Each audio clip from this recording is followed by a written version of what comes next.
Evlilik xoşbəxtlik cənnəti kimi təqdim edilməməlidir. Əksər gənclər niyə evliliyə bədbəxtlik kimi baxırlar? Kişilər ittiham edirlər ki, qadınlara ancaq pul lazımdır. Bizim anamız qadın deyildi, analarımız niyə gül gözləmirdi? Niyə qeyri-rəsmi nikahlar rəsmi nikahlardan daha çox xoşbəxt əlaqə kimi qəbul edilir? Həqiqətənmi belədir? Biabırçı ailə modelləri təqdim edilir. Karyera istəyən hər qadın yalan danışır. Başqası ilə münasibət necə? Həqiqətən xəyanətdirmi? O həqiqi sevsəydi, başqa qadına sosial şəbəkələrin insanların həyatına, ailə həyatına təsiri dəhşətli dərəcədə deyə bilərik. Qadın və kişi niyə xəyanət edir? Səbəb nədir? Şəxsiyyəti olan bir kişi milyonsla ölməyə gəlmişik və xoşbəxt olmağa da gəlməmişik. Bunu beyninizdən çıxarın ki, Hər vaxtınız xeyir olsun əziz izləyicilərimiz. Bugün cəmiyyətin ən aktual məsələlərindən birini müzakirə edəcəyik. Gənclərimiz evlilikdən niyə yayınır? Elə məsələyə peşəkar baxış bucağından baxmağa çalışdıq. Həm söhbətim isə peşəkar psixoloq Nizami Orucovdur. Xoş gördük sizi Nizami bəy. xoş günlərinizə görək. Nizami bəy, artıq mövzumuz bəllidir və ilk olaraq elə sualım bu olsun ki, son illər gənclərin marağı evliliyə niyə azalıb? Gənclərin evliliyə marağının azalmasının olduqca çoxlu səbəbləri var. Onların arasında həm əsaslılar var, həm də əsassızlar var. İlk növbədə mən maddi vəziyyəti qeyd etmək istərdim. Çünki hal-hazırda gənclərin bir çoxu evliliyi ciddi maddi sınaq və yük kimi görürlər.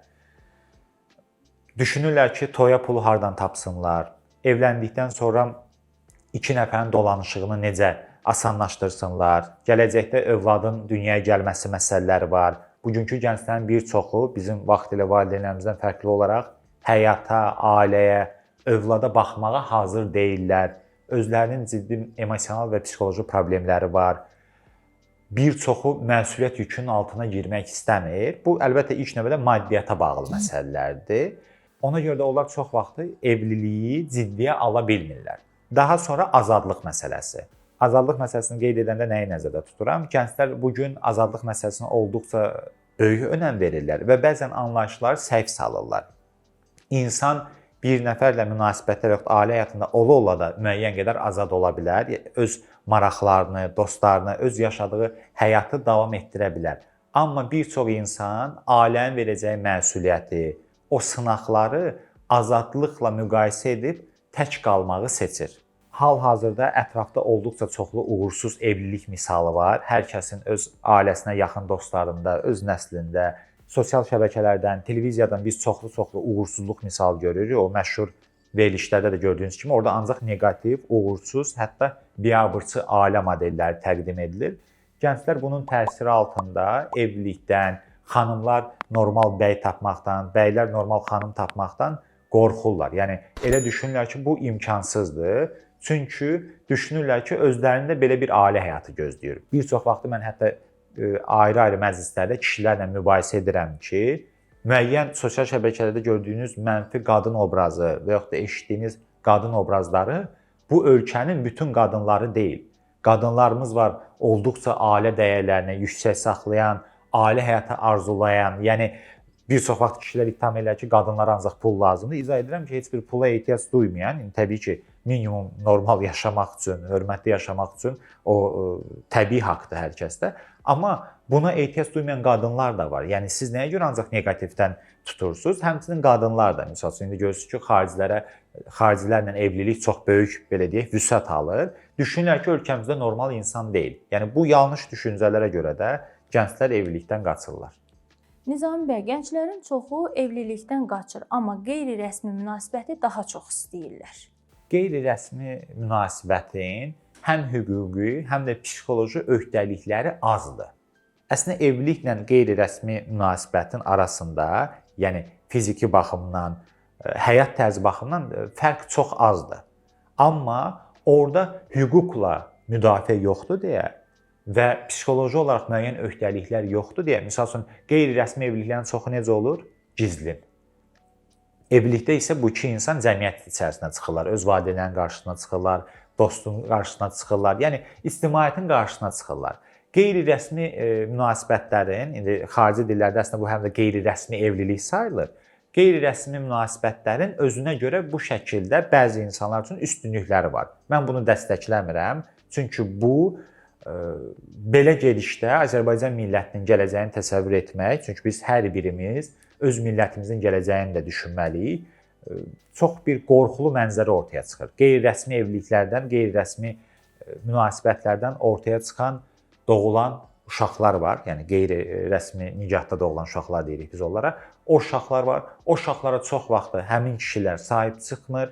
Bir müddət sonra qadınlar da o uşaqlara artıq baxmağa başlamırlar. Öz analarına atırlar, yəni nənəyə, dayəyə və s. Yenə deyirəm, millətimizin gələcəyi üçün olduqca riskli bir modellər formalaşa bilər bu şəkildə. Siz qeyd elədiniz ki, bir çox evdar qadınlar, ailəcanlı qadınlar var da. Bütün qadınlar sosial şəbəkələrdə göründüyü kimi deyil. Bəylər necə seçim eləsinlər ki, bax bu doğru qadındır, mən bununla evlənməliyəm? Əslində bu sualıma biraz tərs cavab vermək istərdim. Doğru qadın axtarmaq əvəzinə ilk növbədə kişilər doğru insan olmalıdır. Həmçinin qadınlara da aid edirəm. Yəni doğru, ideal kişi tapmaq əvəzinə qadınların özlərini daha da sağlamlaşdırmalıdır. Yəni biz özümüzdə olmayan xüsusiyyətləri gəlib başqa insanda tapıb onunla xoşbəxt ola bilməyəcəyik və ya da onu xoşbəxt edə bilməyəcəyik.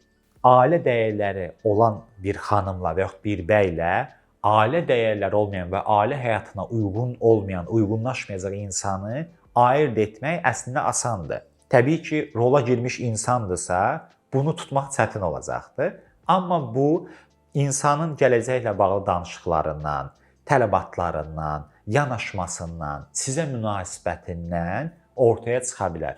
Yəni sizə hörmət edirsə, gələcəklə bağlı xəyallarda, planlarda, yəni ailəyə bağlı planlar qurulursa, məsəl üçün bir xanım və ya bəy deyə bilər ki, biz evlənə bilərik, amma 2 ildən sonra mənim Fransada təhsilim olacaq.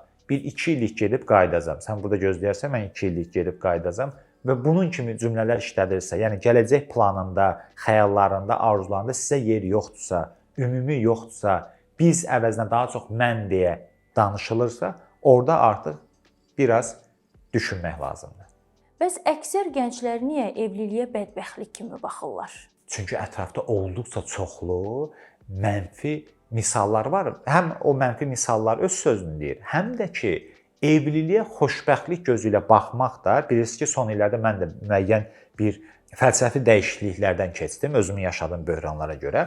Evliliyin təqdim edilməsində səhvliklər var. Yəni evlilik bir xoşbəxtlik cənnəti kimi təqdim edilməməlidir. Ümumiyyətlə çox sevdiyim bir sual var. Deyir, sizə kim deyib ki, bu dünyaya xoşbəxt olmağa gəlmisiniz?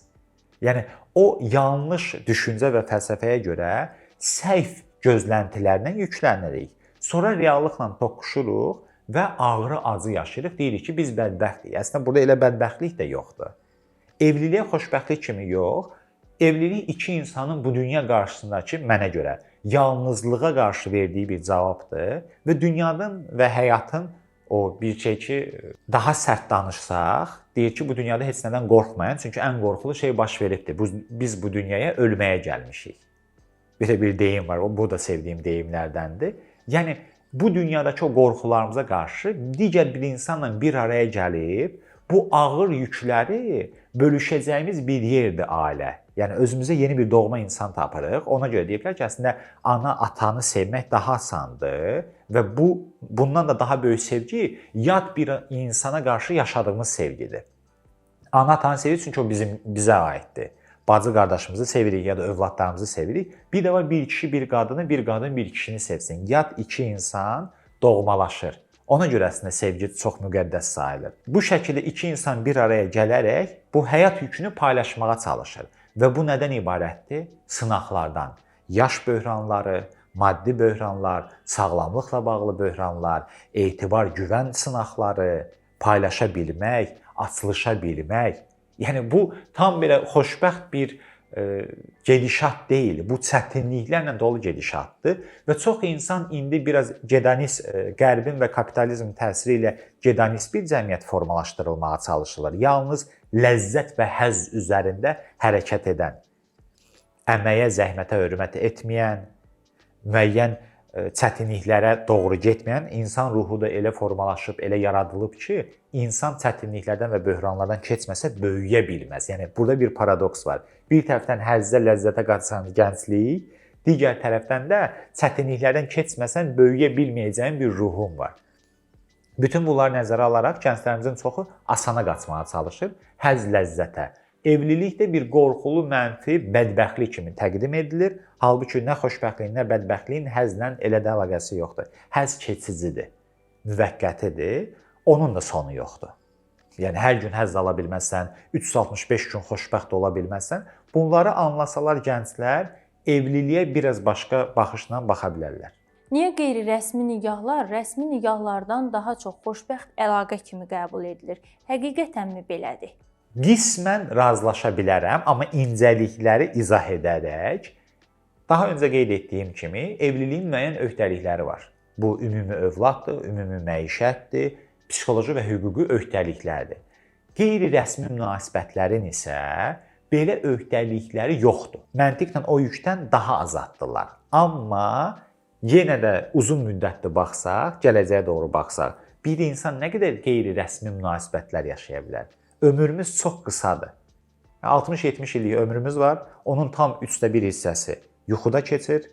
Qalan 2/1 hissəsi hamamda, mətbəxdə, yollarda keçir. Bizim tıxaclarla nəzərə alsaq daha böyük hissəsi keçir. Və geriyə qalan nədir? Qısa bir müddət. Qısa müddətli münasibətlər nə verə bilər? Yəni gələcəklə müqayisədə nə qədər doğma ola bilər? Nə qədər etibarlı, güvənli ola bilər? Bu yenə də həzzə, ləzzətə bağlıdır ki, çətinliklərdən uzaq olun, iki insan görüşsün öz arasında, çox vaxtda gizlin, qısa müddətli nəsə yaşasın, sonra hərə öz həyatına. Görüşsün, uzaqlaşsın. Bunun da əslində hamısının gedişatını biz bilirik, bir kitab kimi oxuya bilirik. Gedişatda ya qadın kişiyə çox vaxtı bağlanır, sevməyə başlayır, ya da daha çoxunu istəyir, artıq gecələr tək yatmaq istəmir, tək qalmaq istəmir, ya da kişi qadına bağlanır və yenə də məntiqlə gəlirik hara?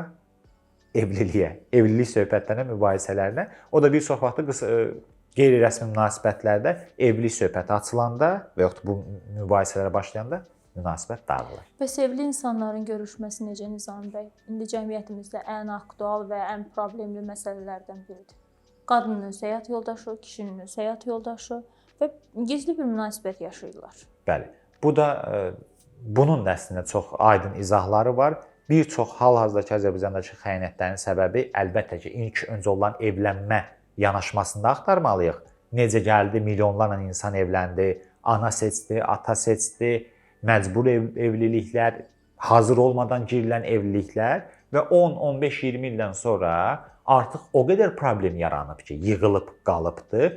Onları nə həll etmək istəmirlər, nə də çox vaxt həll etmə qadir. Amma bəzi kişilər olur ki, qeyri-rəsmi münasibətdə olduğu qadına deyir ki, mən həyat yoldaşımı çox sevirəm və səni də sevirəm. Bəs həyat yoldaşını çox sevirsənsə, bu qadını nə edirsən?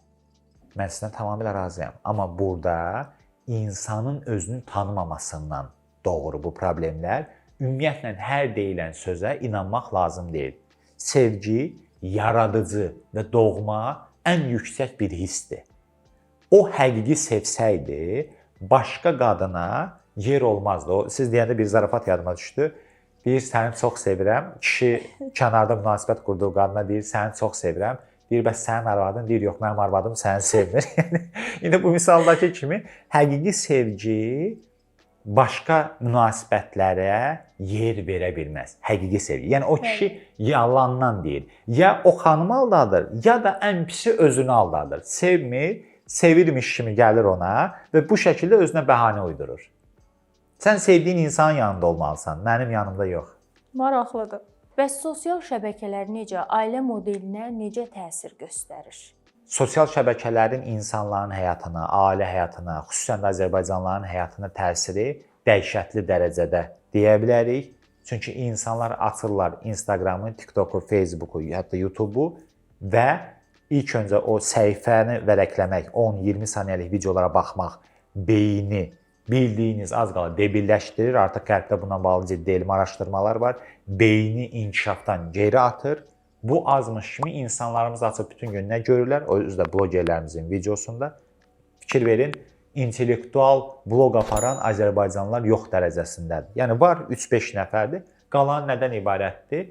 O bloger xanımların çoxuna indi öz işlərdə, haqlarda o başqa məsələdir. Çoxuna reklam əməkdaşlığı müqabilində hədiyyə edilən otel biletləri, aviabiletlər, 1001 gül buketləri, müəyyən məişət texnikaları, bahalı telefonlar, bahalı həyatlar, bahalı paltarlar və normal orta statistik bir Azərbaycanlı açır bu videonu. Təsəvvür edin ki, bir qadın yoldaşı avtoservisdə yağ ustasıdır. Yağ dəyişir. Səhərdən axşama 10 saat soyuqda, əlləri dona-dona maşın altında yağ dama-dama yağ dəyişir. Və deyək ki, qazancı 1000 manatdır və yaxud 1500 deyək. Yəni fərqli-fərqli ola bilər. Yoldaşı isə evdə əyləşib, daha şəraiti aşağı olan bir evdə və açır ki, filan kəsin deyək ki, Sanubər. Sanubərin əri Sanubərə 1001 gül hədiyyə etdi. Bu yazıq kişi də işdən evə gələnə qədər yağın içərisində donmuş əllərlə evdə narazı qadın görür durduğu yerdə və yaxud baxır ki, bu hər gün bir restorandan paylaşım edirlər, hər gün bir oteldən paylaşım edirlər. Bunlar bu pulların necə qazandığını başa düşmürlər, yəni görüntüyə aldanırlar və sonra ailələrdə və yaxud da ailəyə yanaşmalarda ciddi bir boşluqlar yaranır. Maraqlıdır ki, bu qadın evlənəndə bilir ki, evlənəcəyi şəxs maşın ustasıdır və bunun gücünü bilir. Niyə sonradan məhz o 1001 gül alan kişinin gücünü gözləyir həmin o maşın ustasından? Əslində baxanda zaten hər kəs bir-birinə aşağı-yuxarı uyğun insanı seçir. Amma gözləntilər ortaya girəndə o problem. Birincisi o xanım anlamalı ki, o 1001 gül 7 manatdan hesablasaq 7007 manat edir. Yəni buna bir maşın almaq olar və yaxud da bir ailə 1 il, 2 il yaşaya bilər. Bu pullar hardan gəlir, necə qazanılır onu anlamır. İkincisi, bu xanım o kişini seçəndə həmin vaxt özünə görə müəyyən səbəblərə görə seçmişdi. İndi isə o sosial şəbəkələrin təsiri ilə beyində dəyişikliklər baş verib, narazılıq edir. Əslində narazılığı kişidən deyil, özündəndir. Öz yaşayışındandır. Normal şərtlərdə qadın və kişi, o bizim ana-atalarımız kimi əl-ələ verib, hər ikisi işləyib, qazanıb, müəyyən işlər görüb, həyatı qururdular. Həyatı yaxşılaşdırırlar. İndi isə insanlar bir-birindən onu gözləyir. Yəni bir-birinə atırlar. Bizim anamız qadın deyildi. Analarımız niyə gül gözləmirdi? Çünki həmin dövrdə bunu yeritmirdilər insanın beyninə. Yoxsa da analarımız niyə Cartier gözləmirdilər? Yəni bahalı nələrsə gözləmirdilər. Çünki onların dəyərləri, istəkləri biraz başqa idi. Xoş münasibət idi. Təəssüf ki, çoxları onu da görmədi. Xoş münasibət idi, gözəl ab-hava idi, təhlükəsiz şəraitdə mövcud olmaq idi. İndi sosial şəbəkələrin, əsasən də Qərbin, serialların, türk serialları bura aiddir, təsiri altında hər seriyada 3 mərtəbəli ev, orada 5 dənə qulluqçu, bahalı maşın, yəni heç serialın içərisində, filmin içərisində adamın iş saatı görsənmir. Yəni adamın heç iş arxasında biz görmürük. Elə ancaq belə əsəbləşdi, dedi, güldü, sonra kef etdi, sonra gecə klubuna getdi, sonra gül aldılar. Bu şəkildə bizdə də bu qadınların bir hissəsi o reallıqla əlaqəni itirirlər. Yəni siz dediyiniz kimi bu kişi ilə evlənirdi, bilirdi ki, bu maşın ustasıdır, aylıq gəliri məsələn 500, 1000, 1500-dür. Artıq başlayır real olmayan gözləntilər istəməyə. Oradakı qadınların həyatını görür və başlayır onu istəməyə. Halbuki nə özü bunun üçün heç bir şey etmir. Deyək ki, təhsilini artırmır və yaxud da özlərində işləmir, bir işin ucundan tutmur, nə də reallığı tam düzgün təhlil etmir. Belə bir deyim var ki, yaxşı oğlan, yaxşı qız yoxdur. Qarşıma düzgün insan çıxmayıb. Bu özünü aldatma forması ola bilərmi? Tamamilə doğrudur. Bəli, özünü aldatma forması ola bilər. Nəyə görə? Bir çox insanlar öz travmalarına görə qarşı tərəflə yaxınlıq qura bilmir, açıla bilmir, etibar, güvən yarada bilmir deyə başlayır belə bəhanələrlə hər kəsi ittiham etməyə ki, cəmiyyət, dünya pisdir, taleyimiz pisdir, amma öz payına düşəni görmür ki, özü problem daşıyıcıdır. Həqiqətənmi yoxdur yaxşı oğlan, yaxşı qız? Əlbəttə ki var. Nə qədər istəyirsiniz, hələ bizim kimi millətin yaxşı oğul və yaxşı qızlarının sayı hesabı yoxdur. Qadın və kişi niyə xəyanət edir? Səbəb nədir? Xəyanətlərin səbəbləri olduqca çoxdur. Kənarda əlavə hiss, emosiya axtarmaqdan tutmuş, ailə həyatından bezmişlikdən tutmuş, ailə daxili böhranlara görə, problemləri həll etmək istəyindən qaçışa görə, yəni həll etmək əvəzinə qaçış seçdikləri üçün, ən başda qeyd etdiyim kimi evliliklərin ən başdan səhv edilməsi səbəblərinə görə, yəni səbəblər bir deyil, çoxdur. Bir çox vaxt evdə gördükləri hörmətsizliyə görə, diqqətsizliyə görə, hərənin özünə görə bir səbəbi var və bu heç kimə də haqq qazandırmır. Nizami bəy, bəzi ailələr var ki, baxırsan ki, ailə çox disiplinlidir, bir-birinə xüsusi hörmət var, övladlara hörmət, qayğı, təhsil, hər şey öz yerində, amma kişinin həyatında başqa qadın var. Burada bir məsələ var, çox incə məqam var ki, siz jurnalistlər olaraq bunu kənardan bu şəkildə görürsünüz. Mən psixoloq olaraq bu işlərin içərisindəyəm. O gördüyünüz cəmiyyət üçün yaradılmış bir obrazdır. Bir görüntüdür. O evdə dalaşıb göz yaşlarından çıxan cütlüklər olur, toya gedirlər. Yəni toyda kiminsə toyunda iştirak etmək üçün, amma ora çatmamış əvvəl bir-birini maşına hətta çimdikləyirlər və yaxud da incidirlər, vururlar.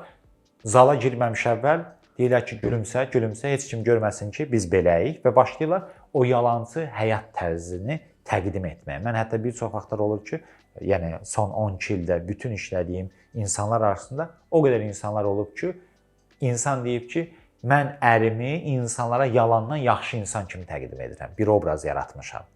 Və yaxud da əksinə deyir, yoldaşımı hər kəsə çox gözəl, sağlam bir insan kimi təqdim edirəm. İnsanlar da deyir, ona görə bu gün inana bilmirlər ki, mən niyə boşanıram. Və o qədər yalan danışıb, hamıya tərifləyib, sevdirib ki, bu gün boşana bilmir ki, yox, bu insan o insan deyildi.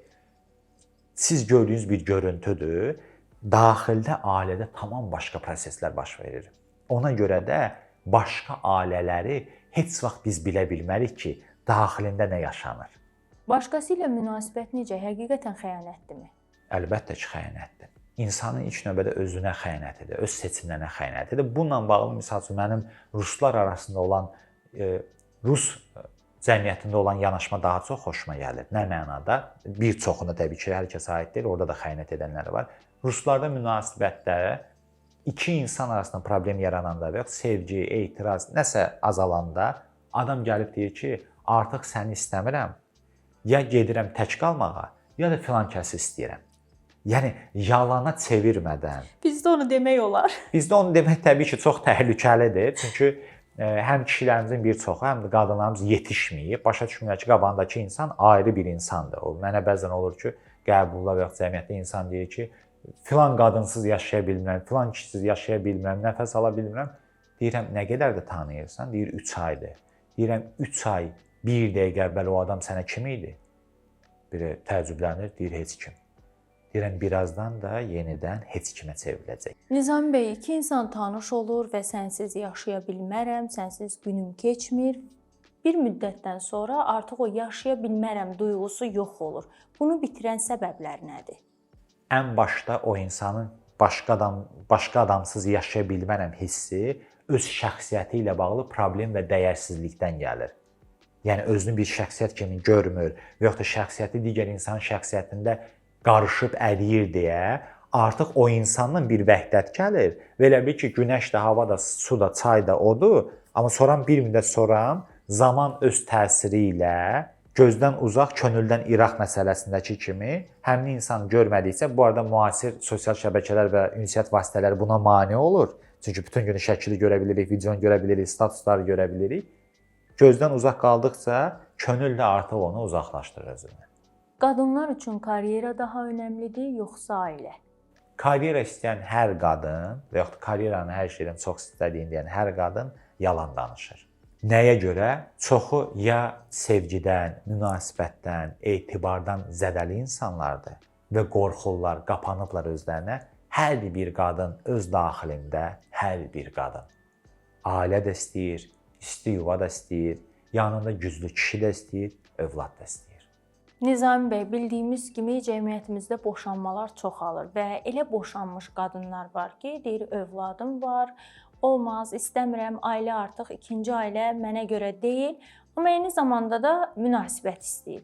Belə bir qadınların hər hansı bir psixoloji pozuntusu varmı? Bunu necə izah edə bilərsiniz? Bunun səbəbləri var. Çünki o qadın artıq ailə həyatında o qədər çətinliklər yaşayıb ki, bir münasibət istəyir. Çünki istər-istəməz biz də hər birimiz toxunuş istəyirik, sığal istəyirik, sevgi istəyirik. Bunun intim tələbatları da var əlavə olaraq. Artıq ailə həyatı istəmir, yəni rəsmi bir evlilik və bir yerdə yaşamaq. Amma qismən bir insanın da həyatında olmasını istəyir. Üstəlik övlad faktoru bir çox vaxtda da qız övladının olması, yad bir kişini ora əlavə etmək o tabloya, o ailə həyatına çox çətindir. Və həqiqətən də xanımı çox istəyən insanlar belə ola bilər, çox sevən insanlar belə ola bilər. İkinci dəfə alındırmaq çox çətindir. Çünki oradakı övladın öz doğma ataları olmur. O kişi üçün onlar öz doğmaları olmur. Çox nadir, milyonda bir bunu bacaranlar olur, amma bu çox çətindir. Bəs evlənənlərin 50%-nin boşanma səbəbi nədir? Elementar psixoloji problemlərdir. Bir-birini anlamamaq, ünsiyyət qura bilməmək, güzəşt edə bilməmək, hörmətli, dərin, sağlam doğmalıq yarada bilməmək və bir şey olmamışda bu gün həm qız anaları, həm xanımlarımızın əksəriyyəti, həm də müəyyən formada kişi ailələr var ki, bir şey olmamış deyirlər ki, ayrılın. Cəmiyyətdə belə bir fikir var ki, qadınların karyera qurması daha asandır. Onların önü daha açıqdır. Amma qadınlar hər hansı bir yerə, yəni hər kəsə şamil eləmirəm bunu, iş başvurusu eləyəndə müdirlər tərəfindən onlara əxlaqsız təkliflər edilir. Sən mənim dediklərimi eləyəcəksən, mənim dediklərimlə razılaşacaqsan, mənimlə münasibət yaşayacaqsan, bu sənin üçün çox faydalı olacaq, irəli gedəcəksən. Bu, həmin müdirlərdə bir şəxsiyyət pozuntusudur, psixoloji pozuntudumu, yoxsa başqa bir səbəbləri var? Əvvəla onu qeyd edim ki, heç də bütün hər yerdə belə deyil. Mənim öz ətrafımdan belə yaxın dostlarım var ki, öz kollektivinə, yəni rəhbəri olduğu şirkətə, kollektivdə bütün xanımlara böyük qardaş kimi, hər kəsə öz doğması kimi, bacısı kimi yanaşan, onların toyunu təşkil edən belə dostlarımız, kişilərimiz var, yəni müdirlərimiz var. Şirkətində işləyən imkansız insanlara əlavə maddi yardım edib, yəni təmənnasız, arxasına başqa heç bir şey düşünməyən müdirlərimiz də var. Siz dediyiniz problemə gəlincə, əlbəttə ki, bu şəxsiyyət pozuntusudur. Azərbaycan cəmiyyətində insanların bir çoxu, xüsusən də o müdir kişilər, münasibətləri bir-biri ilə qarışdırırlar. O enerjini öz işinə, öz şirkətinə, fabrikinə, zavoduna versə, mənim çox məşhur qalmaqallı bir deyimim də var ki, Azərbaycanda varlanan 10 kişidən 9-u qaçır saxlamağa qadın axtarır. Yəni biznesmen kimi inkişaf etməyə, şəxsiyyət kimi inkişaf etməyə yatırım etmir. Şirkətini, fabrikasını qabağa aparmağı düşünmür, yəni yeni yatırımlarla. Bunun əvəzinə qadın axtarır. Çoxu da evli olurlar. Bizdə bu şəxsiyyət pozuntusu çox yayılıbdır. Yəni münasibətləri bir-birinə qarışdırırlar. İş münasibəti ilə intim münasibətlər, iş münasibəti ilə şəxsi münasibətlər və kişilərimizin bir çoxunda çox aciz psixologiya formalaşıbdır. Onlara müraciət edən qadından, yəni iş üçün, başqa heç bir məqsəd olmayan qadından başqa məqsədlərlə istifadə etmək formalaşıbdır cəmiyyətimizdə. Bu şəkildə münasibətlər arasında sərhəd qoyulmur, sağlam sərhəd qoyulmur və buradan da dediyiniz problemlər yaranır. Yəni şəxsiyyət pozuntusudur. Şəxsiyyət pozuntusu deyə bilər əlbəttə. Çünki şəxsiyyəti olan bir kişi hər bir öz həyat sahəsini bir-birindən sərhədlərlə ayırır. Bu iş həyatımdır, bu ailə həyatımdır, şəxsi həyatımdır. Azərbaycanlıların bir hissəsini əlavə etsək, bu da ikinci ailə həyatımdır. Bu şərtlər altında Nizami bəy, sevmək, bəyənmək duyğusu ola bilməz? Dedikləriniz ola bilər əlbəttə ki, amma dediyim kimi kişilərin bir çoxuna kənarda heç kim diqqət etmir. Normal, sağlam kişi kimi münasibət qura bilmirlər. Bir qadına açıq şəkildə, yəni o kişi xüsusiyyətləri tələb edir. Cəsarətli yaxınlaşıb deyə bilmirlər ki, xanım sizdən xoşum gəldi, sizi tanımaq istərdim, ünsiyyət qurmaq istərdim, münasibət qurmaq istərdim. Bunları edə bilmir. Qadını harda görürlər? Yalnız öz rəhbərlik etdikləri iş yerində və orada da bu onlar üçün fürsət olur. Üstəlik qadınlarımızın bir hissəsi də müdirlərə, o yəni psixoloji bir faktordur, müdirlərə bir güc qaynağı kimi, bir təminat qaynağı kimi baxdıqları üçün başlayır münasibətlər bir-birinə qarışmağa və sonra da Azərbaycandakı bugünkü problemlər yaranmağa. Bütün müdirlər işçilərini saxlayır. Təbii ki, yox. Bütün müdirlər işçilərini Bütün deməzdim, təbii ki, bəziləri var. Bəli, əlbəttə. Amma elələr də olur ki, Nizam bəy, yəni bir qadın normal işinə getmək istəyir, amma bu mənzərə ilə tanış olur da, yəni təəssüflər olsun. Nizam bəy, əsas mövzumuz gənclərin evlilikdən yayınması idi. Gənclərimizə evliliklə bağlı nələri tövsiyə edərdiniz? gənclərə heç nədən qorxmamağı, yenə deyirəm, bu dünya onsuz da ölməyə gəlmişik və xoşbəxt olmağa da gəlməmişik. Bunu beyninizdən çıxarın ki, həqiqi xoşbəxtliyə gedə bilsinlər. Heç nədən qorxmasınlar, həyatı doyunca yaşasınlar, gəncliklərini yandırmadan, sağlamlıqlarını itirmədən həyatı doyunca bol-bol yaşasınlar, addım atsınlar, münasibətlərə, evliliyə, insanlara doğru açılsınlar, heç nədən özlərinə qapanmasınlar. Həyat qorxmaq üçün çox qısadır. Nizami bəy, təşəkkür edirəm öz gözəl, dolğun fikirlərinizi bu gün bizlərlə və gənclərimizlə, tamaşaçılarımızla bölüşdünüz. Mən də sizə təşəkkür edirəm. Əziz gənclər, sonda isə hər birinizə doğru seçim eləməyi, gözəl ailə başçısı olmağı arzulayıram. Hər zaman doğru insan da vardır, doğru yol da vardır. Əsas odur ki, zəkanızı, hisslərinizi düzgün istiqamətə yönləndirib, düzgün insanı həyatınıza alıb bir ömrü paylaşmağı bacarasınız. Sağ olun, görüşərik.